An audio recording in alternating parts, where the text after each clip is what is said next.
వర్గాలందరూ అలాగే వైఎస్ఆర్ కాంగ్రెస్ పార్టీని అభిమానిస్తున్నారని అనుకుంటున్న వైఎస్ఆర్ కాంగ్రెస్ పార్టీ లేదా జగన్మోహన్ రెడ్డి గారు ఈ 5 ఏళ్ల పాటు ఎవరినైతే ఏ వర్గాలనైతే కాసుకున్నారో ఏ వర్గాల దీన్ని అభ్యున్నతికి పాటుపడుతూ వచ్చారో రాష్ట్ర అభివృద్ధితో పాటు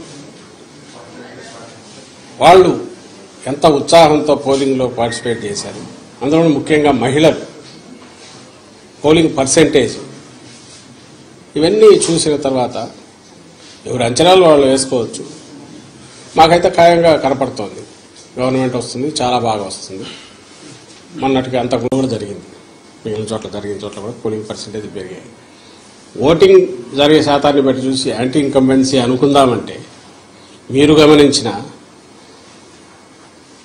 జగన్మోహన్ రెడ్డి గారి మీద అంత వ్యతిరేకత పెంచుకుని ఈ వర్గాలు ఏ వర్గాల కోసం అయితే నిలబడినాడు వాళ్ళు రావడానికి అంత ఇది రీజన్ కనపడతా లేదు. వీళ్ళందరూ చంద్రబాబు నాయుడు కానీ ఆయన పార్టీ కానీ పెట్టిన సూపర్ 6 అనే ఇది కానీ లేదా ఆయన అర్జెంటుగా తెచ్చుకోవాలని వాళ్ళ కోరికుందా అని చూద్దామంటే అంతా అటువైపు కనపడలేదు. ఎందుకంటే చంద్రబాబు నాయుడికే తన అజెండా మీద నమ్మకం లేదు. ఆయన సూపర్ 6 గురించి కూడా ప్రచారం చేసుకోవాలి.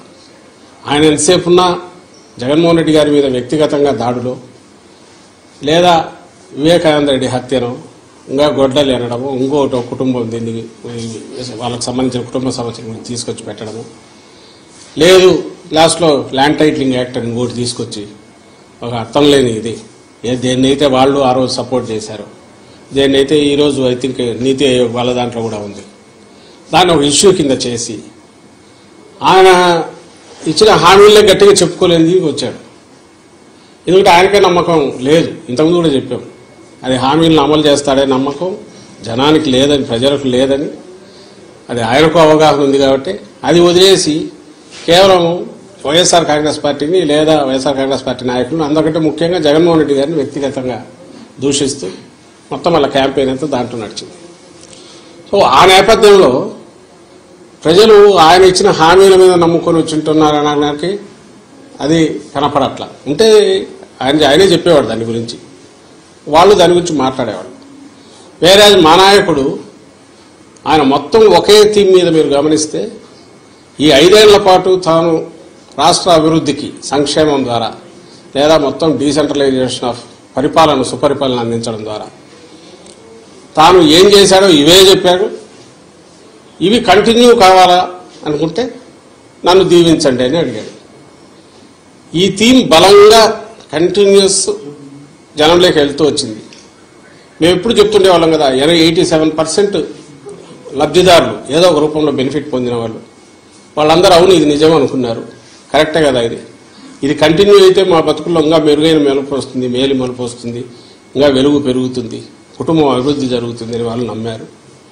ఏదైతే హోప్ పెట్టుకున్నామో వాళ్ళు ఓన్ చేసుకున్నారు ఈరోజు. అది కనపడుతుంది. అంటే మా దాంట్లో ఇది క్రిస్టల్ క్లియర్గా ఒక వ్యాలిడ్ రీజన్ కనపడుతుంది. నాకు టీడీపీ వైపు నుంచి ఒక్క రీజన్ చెప్పండి, మేము మీడియానే అడుగుతున్నాం. ఇదిగో ఈ రీజన్ వల్ల వీళ్ళకి వచ్చి ఉండొచ్చు కదా అని అనుకోవడానికి ఒక్కటి చెప్పండి. అప్పుడు ఇదే వస్తుంది. అయినా సరే వాళ్ళు బింకంగా ఏదన్నా అనుకుంటే ఆయన చంద్రబాబు నాయుడు గారు చూస్తే మీకే తెలుస్తుంది. ఆయన ఈ మధ్య మామూలుగా అయితే ఆయన బయటికి రాగానే ఎన్నికలు రాగానే 2000 చూపించి విక్టరీ సింబల్ ఏదో చూపించాల్సిన ఆయన అది చేయట్లా. ఆయనకు ఎవరు డౌట్ వాళ్ళకు తెలుస్తోంది. It is well return on the wall. రేపు June 4th దీంట్లో కౌంటింగ్లో రాబోతోంది. అది దానికి సరైన కారణం ఉంది.